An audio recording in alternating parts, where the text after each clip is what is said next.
The information, investment views and comments in this webcast are for general information purposes only. This podcast should not be used as a basis to buy or sell shares. The opinions and comments expressed within are made with the belief that the information is correct at the time of publication is subject to change as new information arises.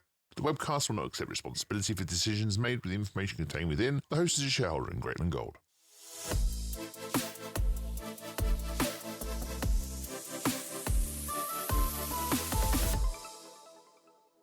Hello and welcome to this GGP Helps the Board interviews. My name is Liam and today I'm pleased to be presenting another quarterly catch-up for you. Joining me from the Greatland board is Shaun, Managing Director. Welcome to the show, Shaun. Hi Liam, and thanks very much for having me on. I really appreciate it. Not a problem at all. I always like to start interviews with some kind of icebreaker. And today, I wondered if you and the team had to get a company box for some corporate networking at a local sporting event. What team would you take everybody to go and see? I think it would be the Australian cricket team right now. You've hit me up in cricket season. I think that might be the first one. I could get really expansive and start thinking about the Champions League or something in Europe, but that might be beyond our budget. So I think right now we're probably the Australian cricket team here at home. Okay. So for those of you who do not know, Greatland Gold is a leading mining, development and exploration company focused on precious and base metals. The company's flagship asset is the world-class Havieron gold copper deposit in the Paterson region of Western Australia, discovered by Greatland and presently under development in a joint venture with Newcrest Mining. We've so much to get through today, Shaun, that I'm just going to get straight into this. The 6 rigs are still continuing to spin and have returned results that show there is a link between the eastern and northern breccias. Would you like to comment on the latest exploration report from the 29th of October? Yeah, sure, Liam. Look, I think again another really good set of drill results, but I think the real takeaway is the compounding impact of a year of positive drilling. Because remember, the last resource update had a drill cutoff of November 2021, so literally 12 months ago now. So I think when you start looking at the compounding nature of that, I would probably summarize it with 4 comments. The South-East Crescent just continues to deliver, and I think the prospect of that continuing at depth, it continues to be enhanced. I think we like what we're seeing with some higher grade, I'll call them pods, through that northern breccia.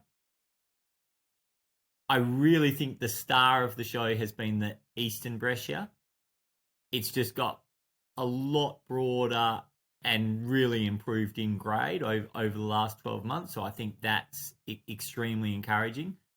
And then you mentioned that link zone.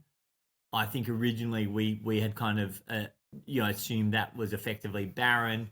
Now, as we're putting drills into it, we actually see that the South-East Crescent actually looks like it kind of bulges out and joins into that high grade portion of the eastern breccia. So you almost get kind of a bulge in that South-East Crescent kind of zonation. So again, when you start kind of filling in gaps with high grade material, I think that's very positive. So we like what's happened with the drill bits, and great to see that ongoing drilling success over the last 12 months.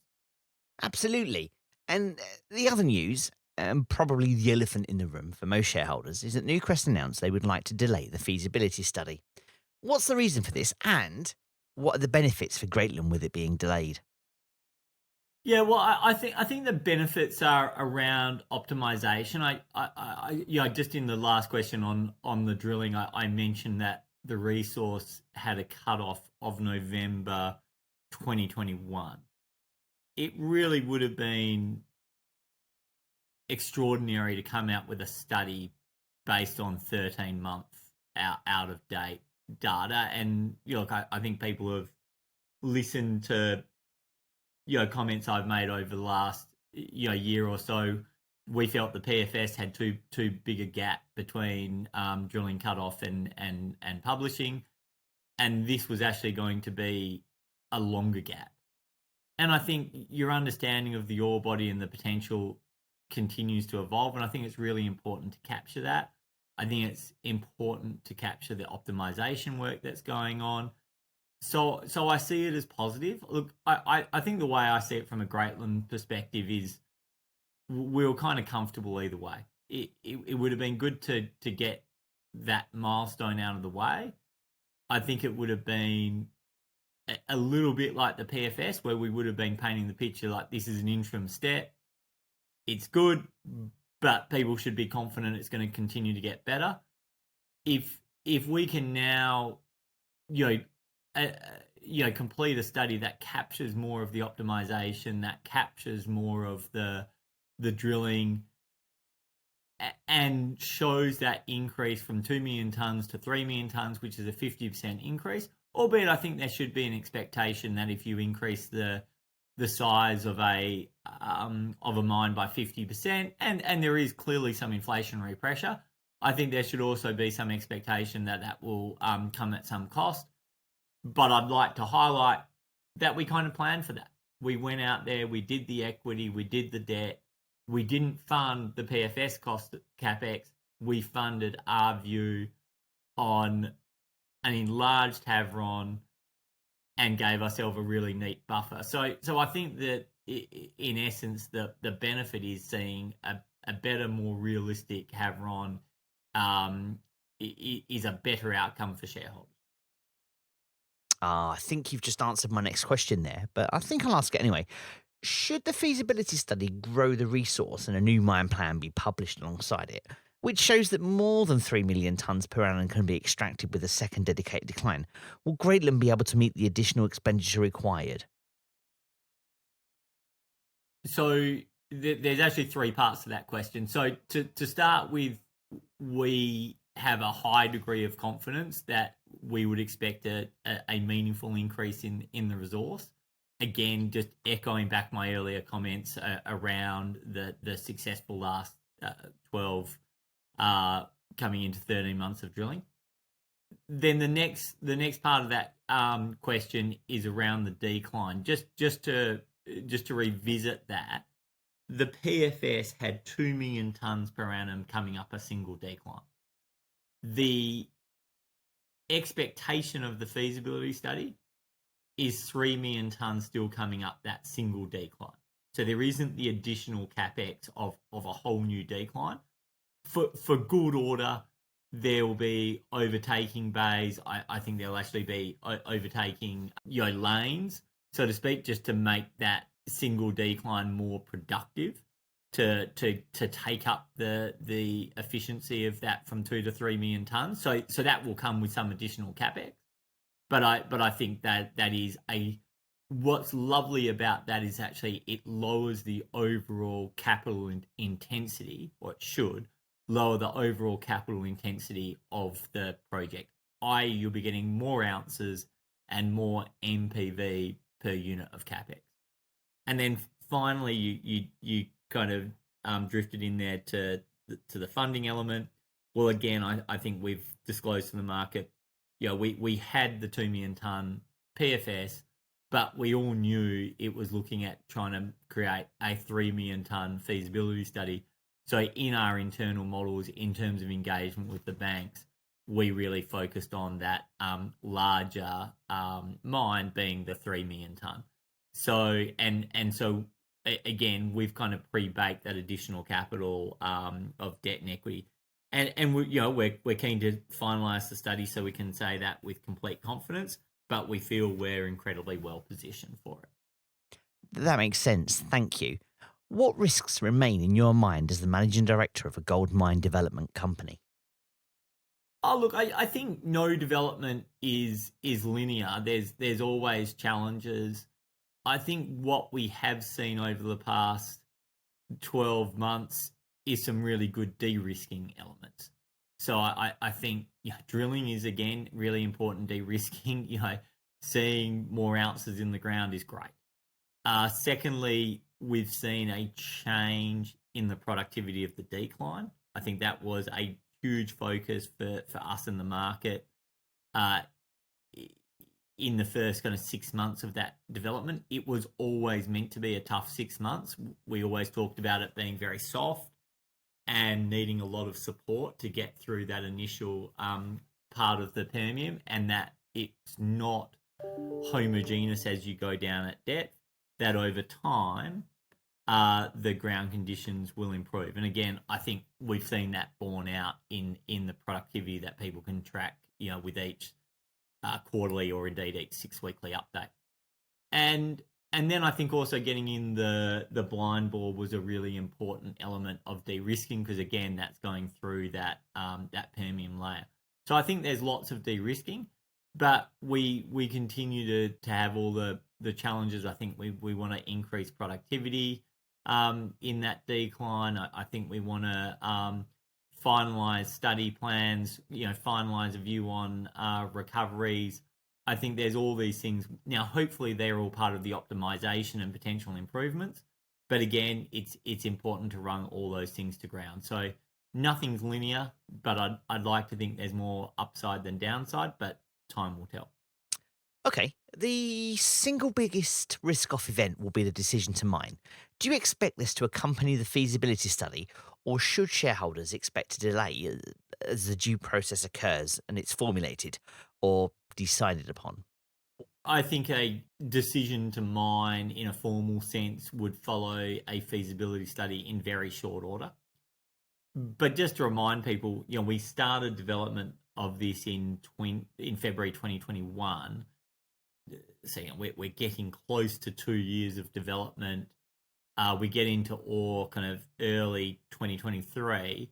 So really, the mine continues, or the development continues. Although the feasibility study is going to take a little bit more time to complete, we're still racing ahead. So personally, I've always seen the decision to mine as a really made back in February 2021 when you started development. That's the point in time, or that a decision to expend capex was made.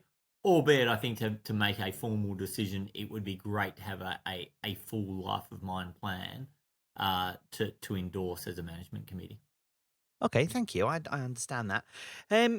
We eagerly wait the approval from the Environment Protection Agency, who've had our project under review for some time now. Do you have any inclination on when the outcome of this could be? So just to be clear, I don't think that application is in per se. There's different stages. Some of the stages have been completed. I think that the current updated plan is or until very recently was with our Indigenous or First Nations partners in the Paterson. It's good to square away their input and consider their perspectives, and then that would be put up into the EPA. But again, I think from a schedule point of view, to date, that's effectively kind of tracking inside the expected timeframes. Thank you. I'm not sure if you're aware of this, Shaun, but you've become known by a lot of your shareholders as quite the chess player. You've surprised us with some real curveballs through the last quarter, notably the changes at a corporate level. How do you go about signing 3 heavy hitters like James Wilson, Mark Barnabat and Elizabeth Gaines to a small and largely unknown company in Australia like Greatland? Yeah, look, thanks, Liam. I think that journey, although we ended up having a kind of a triple whammy of announcements with the debt, the equity, and the board all at once, and 3 people joining the board, that was literally over 12 months of planning and work. I sat down with a recruitment agent, in fact, the same recruitment agent that we brought in, Paul Hallam, who's been another tremendous addition to the board, and the first director kind of I brought onto the board during my turn as custodian of Greatland as managing director. Paul has been a fantastic addition. I then sat down with the recruitment agent and really kind of wrote down a list of people I think would be remarkable to bring onto our board. Mark Barnabar was actually top of that list. I think I literally had a coffee with him on the 1st of September 2021. So it was a slow burn, Liam. But I think how I approached that was I painted a picture that this is going to be their entrepreneurial outlet.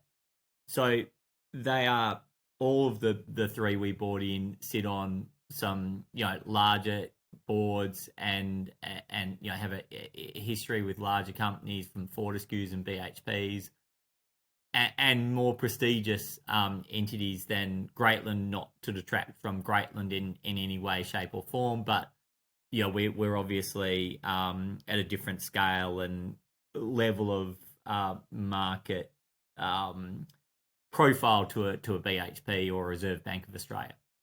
But I think what I could offer is this real engagement and entrepreneurial engagement to say this is a platform that we want to build. We have brought in a tremendous group of people. We have a world-class asset and a platform that potentially can grow into something special. And that was really my pitch to them, that this is something that I want you to be engaged in. I want you to roll up the sleeves. We want to get your corporate and strategic input. We want to leverage the Rolodex of contacts that you all have. And I think that is a pretty exciting prospect, not just for them, but for all of us as shareholders and in Greatland. And I like to think, from my own kind of experience of being involved in some really successful organizations, that I had the connectivity with these people to be able to give them the confidence that we were an organization that they wanted to be part of. So, these things are multifactorial, but I think it's an amazing outcome. I think literally we have one of the best boards in Australia, and I think it would compare with just about any board around the planet. And I think we should be really proud of that. And I think of these things in terms of probability of success. I think it doesn't guarantee us that we'll become the next BHP, but what it does do is increase the probability that we will be successful as an organisation in every sense, with Havieron, with funding, with opportunities to deliver growth, with attracting good, high quality people. I think it increases the probability of us being really successful on all those fronts, and that will ultimately drive our value in time. Absolutely. And along with the new board members, you've also announced a series of funding packages and new shareholders, which have added a significant amount of money to our bank account and secured the path to a large debt facility with some of the world's leading banks. Can you talk about how this all came to fruition? Well, again, none of these are short processes.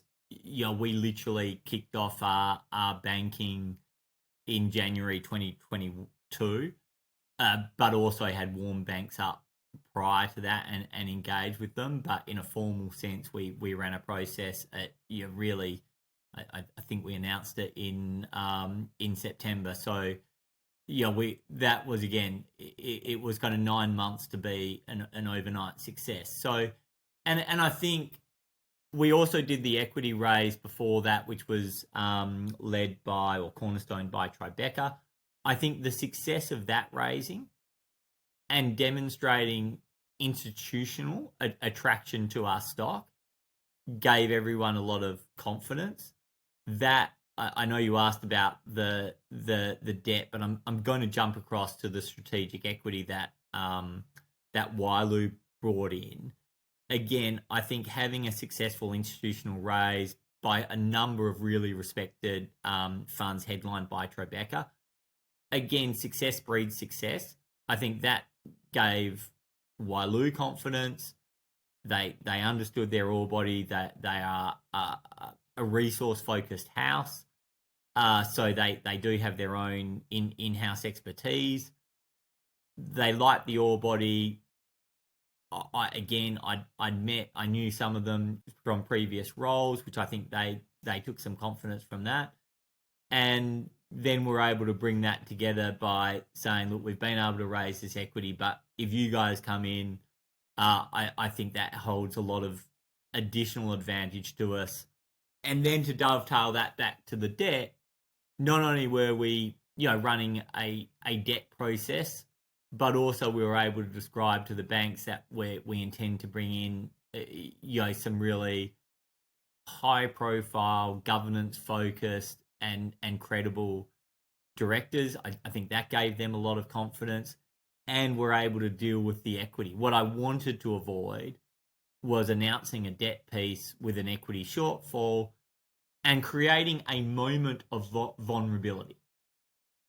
Because if people see an equity shortfall and they anticipate an equity raise, that is typically associated with a decrease in the share price, as people expect you to have to go out and raise equity at a discount. Now, I think because there is a clear and present danger of a takeover, that wasn't a position I wanted to put the company in. So again, trying to bring these three threads together in a way that supported each other was really a huge focus. It did increase the complexity, but that was really the focus for us as a management team, was to bring those three threads together: debt, equity, and in augmenting the board, and have each of those processes support each other and make the other two more likely to complete. And I think we self-evidently we achieved that, and I think it was a great credit and really important that people understand it's nice for me to stand up the front and maybe take the lion's share of the credit, but make no mistake, all these things are built up from first principles with a team beneath me that we invested in 2021 and gave ourselves the core competencies and the bandwidth which allowed us to deliver that. Banks want to do technical due diligence. They need to be able to work through the resource. They need to be able to work through the mine plan. They need to see health and safety. They need to see good governance. They need to have confidence in the financial forecast you're producing.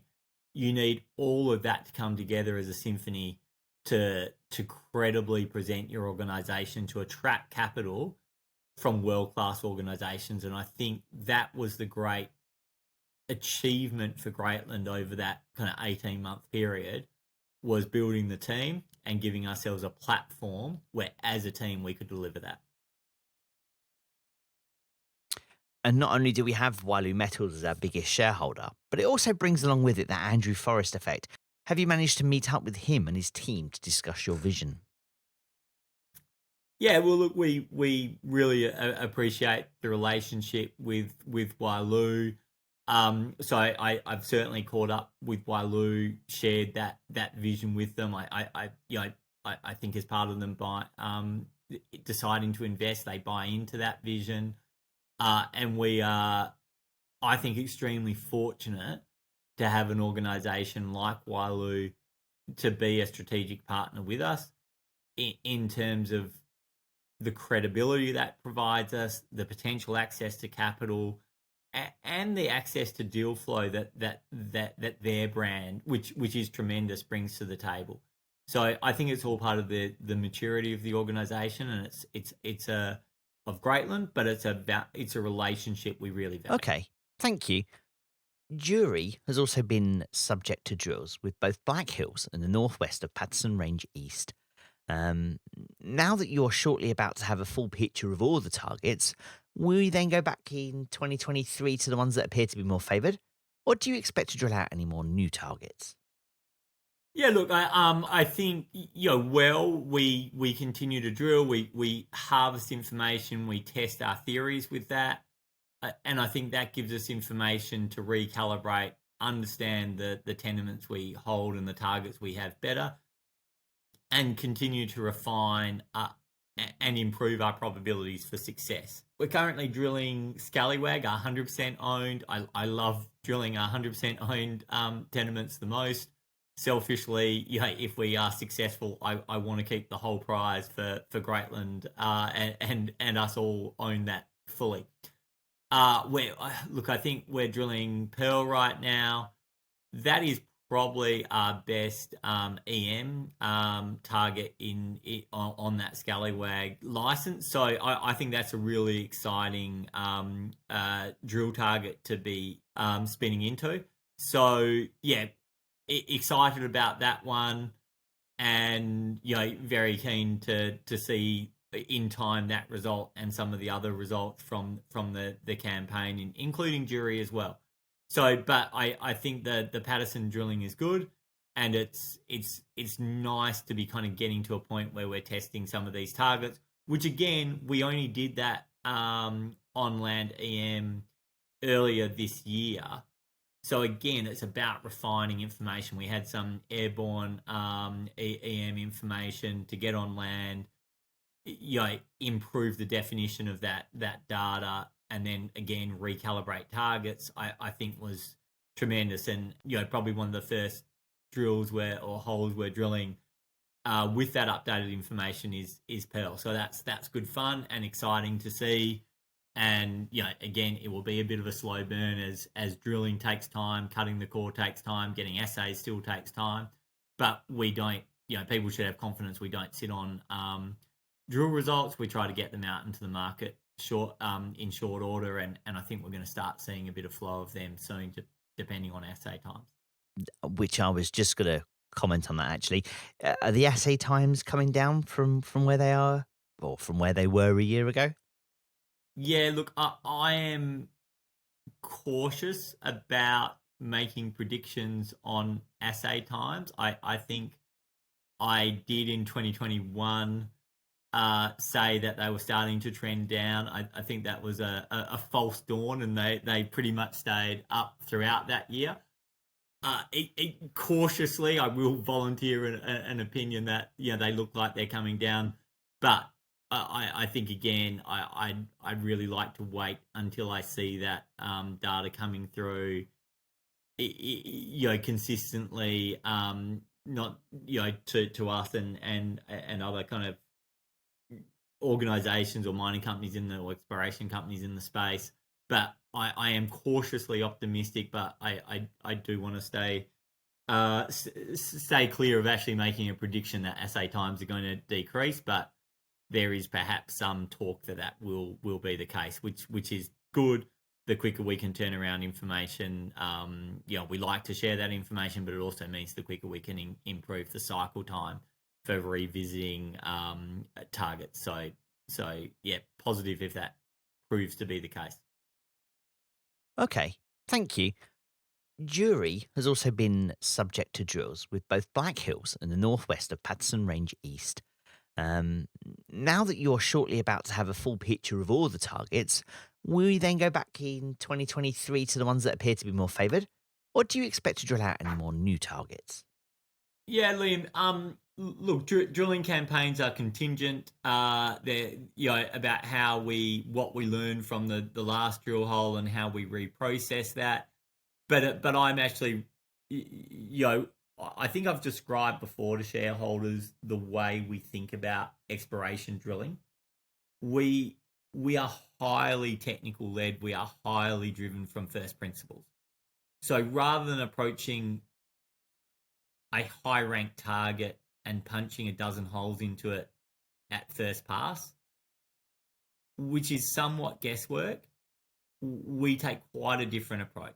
We will put one or two holes into that, really with a view of trying to understand the stratigraphy and trying to compare to what our expectation was.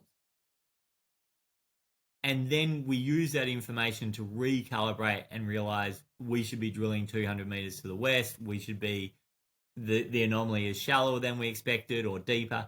But what our guiding principle is, we try to explain the anomaly we're trying to test. We like to have a conclusion, and we don't want to drill something and go, oh, look, doesn't quite measure up, but we don't know what's there. Let's just move on. We like to actually run these things to ground, and each time we'll re-rank them and and change the sequence. But that's how we think about drilling. So, and now we're more funded. I'd like to see a little bit of additional or accelerated drilling activity in 2023. But it is this very technical approach. We think that does three things. One, it means you're using your drill budget in the best and most kind of economically disciplined way. Two, we think it optimizes the probability of success over time. And three, I think it's built for us a really good reputation in the sector with our peers about how we're viewed as explorers. And I think that manifests with Newcrest keeping us on as the manager of jury. Now, we do that really cooperatively with them, but in most other cases, they haven't allowed the other partner to stay on as manager. You saw them change that on a number of their holdings during the course of 2022, but also to other potential JV partners or people who divest exploration tenure. And remember, a lot of people want to take some ongoing interest, through royalty or through a milestone payment. So people care about who takes that over. And I think the combination of improved access to capital and a reputation for being a good exploration company, again, optimizes our opportunities to be the counterparty of choice when opportunities arise in the Paterson, and I would say more broadly afield. But obviously our focus is very much on the Paterson, and that's where we keep the closest eye on tenement movements and our peers in that region. Which leads really nicely to my next question, and I'm not sure if you can answer this one or not. But during the quarter, we've witnessed applications for new tenements appear with the Department of Mines and Petroleum, of which we've been successful with some. What has made the company, though, reapply for the tenements it already owns, including E454701, which is Scallywag, and the entire land package at Ernest Giles? So let me answer that in two parts. So, look, as a matter of course, when tenements become available, we will often put in applications if we feel it's in a prospective area. And the way it works in Australia is at some point you do have to relinquish, or there's minimum spends that increase. But there is a use it or lose it philosophy overall within the landholding arrangements here in Australia, which are world leading and I think are tremendous. So that's why packages become available. They typically become a lottery. You win some, you lose some, but we do have an interest in improving and enhancing our footprint when the opportunity arises. The next part of your question was around why have you put in some additional applications over existing tenure? Well, that's just because there was an interesting case where someone did overturn a tenure, and the department has said we're uncomfortable with that lack of certainty. We are going to go and fix it. And again, I think one of the hallmarks of Australian, but specifically West Australian, is the rule of law, the transparency of the holding system, the certainty of tenure. So it's something that's really important to the government to ensure and maintain. So we have perfect confidence about that. But look, applications cost literally a couple of $100. We just felt it was prudent, whilst the government's working through there, just to make sure that we not only did we hold them, but we were first in line if ever that tenure was revisited. So it's probably a belts and braces approach, but we felt prudent just to make sure that we that we were fully covered. And as often happens when you get legal advice, it's conservative and designed to ensure you minimise any risk of loss. I think the takeaway message here is that it was probably unnecessary, but prudent to take a belts and braces approach. Almost like an insurance policy. Well, it's almost an insurance policy on an insurance policy, so it really is probably an unnecessary step. As I said, good to have nonetheless. It really is. Speaking of Ernest Giles, congratulations to you and the team on being awarded the funding for the Exploration Investment Scheme, which will save the company about 220,000 Australian dollars. This is as it commences exploring meadows next year. We've seen this be the site of the drills in the past. Have you and the team any idea how next year's exploration program will go and what it looks like? So yes, and thank you. Look, we're again great credit to the team to have put together a paper, and again it's quite a technical process to demonstrate the merits of the target. So we're really delighted, and thank you to the WA government for supporting that. I think it's a great program to encourage investment in exploration. I'll just kind of might mention that the drilling to date there was all very shallow. My understanding is just RC drilling didn't even really get into the sequence, so it's really unexplored. Although we have in keeping with my comments before, we have some understanding of the stratigraphy there, which is great. But the geophysics and geochem up there really tell us that's a brilliant place to have a look at. So we're excited. Just a reminder, we still need to get to solve the puzzle of access with the First Nations. That progresses well, but we are respectful of their timeframes and will work with them. But to be open with you, we really want to now. I think there's, as you described, there's 220,000 reasons why we'd really like to get the drill rig, spinning there in calendar 2023. That was always our intent anyway, but it puts a little bit more onus on us to make sure we do that. We'd love to get that solved tomorrow. We love the target. It's the equivalent of of what we have in the Paterson in terms of the probability and the size of the prize. We think are great. So watch that space, and we'd love to kind of deploy a team there and a rig there next year. And it's just fantastic that's there's a funding partner on that with the WA government. Although again, the nature of that is we hold 100% of the benefit. So the best partner to have. I'm going to skip my next question because you've pretty much just answered that regarding the First Nations and things. So finally, we have the suggestion that we will likely, in the coming months, list onto the ASX.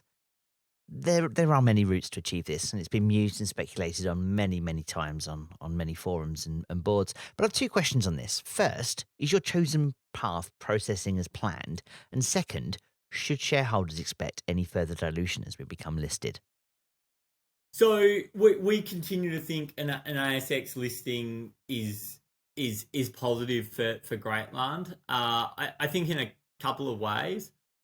I think it broadens the base of potential investors, and the reality is, for an Australian asset in a large investable pool of money that is available and some of it is dedicated to resources in Australia, I think being able to access that capital makes a huge amount of sense. And a lot of those funds are mandate locked for ASX listed vehicles. So having that ASX listed vehicle will enable them to invest. And a number of them, their mandates work that as long as there's a publicly stated intent to list within 12 months, some of the mandates will already allow them to invest. And we saw that a little bit in the, in I think the August equity raise. So I think for that reason, it makes a lot of sense. It's also very useful because it gives us, scrip in the Australian ASX market. So if there's something that's a natural fit, say, some additional Paterson holdings for scrip rather than cash, that might be something that we want to do, which is a lot easier with Australian paper to other Australian shareholders rather than asking them to accept London paper. So there is a couple of reasons to do it. And then I think the second part of your question was around an equity raise and whether that would cause dilution. Again, I would steer you towards there are different ways to ASX list. A lot of what I just described, or in fact, both of what I just described, is achieved with what I'll call a compliance listing, which is listing in Australia but not actually raising any equity. And I think I've previously told people a good example of that is Kirkland Lake. They were a very significant multi-billion-dollar Canadian or TSX listed miner who did a compliance listing in Australia. They didn't raise any money, but it created a platform that they could leverage, and I think was part of their success. We would obviously that's kind of our base case. We'll obviously consider at the time of listing whether it's prudent to consider raising equity either in Australia or London. But our base case is to do a compliance listing, set up the platform, and I think again it gives us strategic options down the path, which I think can potentially benefit us. So that's really the thinking, to broaden the universe of people and funds that can invest in us, and to give us strategic flexibility. And I think those in themselves are really worthwhile benefits to pursue. But even a fund in Australia that might want to buy stock, they typically don't have to buy it on Australia. And what you'll find is funds will almost always gravitate to the deeper, more liquid market. Now, my own personal expectation is that's London. We have good liquidity up in London, good support. We don't want to lose that. So what I'd like to see, if I bring out my crystal ball, is that you just add some Australian institutional buying onto that existing London market, and I think that's a real positive, both from the liquidity but also potentially from a share price point of view, and that is a commendable goal. Well, that brings me to the end of my questions, Shaun. And thank you so much for joining me for this quarterly catch-up. Do you have anything else you'd like to say to our audience? Look, Liam, really enjoyed the conversation in terms of speaking to the audience. Really, just to say thank you for the support that we've had. It's certainly Havieron or Greatland's been nothing if not interesting. So it's there's lots to do, but we're really excited about the future of Havieron and also of the platform more broadly. And I think as I've kind of said, is in terms of us speaking to some really good questions, which I think covered what people want to understand. But I think people should have confidence that we've sought to put together a management team and a board to position the company to give it every opportunity for success, and the access to capital to provide the mechanism to pursue that. So we're really excited about what the opportunity brings, and I think again, during this year we got that option behind us, which I think really kind of improves the alignment we have with Newcrest around Havieron over time. And look, we still feel we're a little bit vulnerable to Newcrest. It's a pretty brutal stock market out there. Typically, we're not really happy that we get the right value for our stock. And look, when I think about the ASX, I should probably add, right now we feel, maybe on the ASX we trade a little bit higher. And again, that hopefully encourages some ASX shareholders to say, well, let's move on and up to the LSE and pick up some of this stock, because it compares favourably on fundamentals right now, which I think is helpful. So I think it's a journey, and I think it's an exciting journey for us all to embark upon collectively. So thank you very much for your time, Liam. Not a problem at all. Unfortunately, ladies and gents, it's time to bring this show to a close. If you want to reach out to us, you can contact us on Twitter at the address on the screen. You should also really subscribe to this channel so you do not miss any more of these. We really hope you enjoyed it. Hit that thumbs up if you did, just like I did my microphone, and we really hope to see you again soon. My name's Liam, and you've been watching a GGB Helps the Board interviews with Shaun, the Managing Director of Greatland. Until next time, I bid you good day.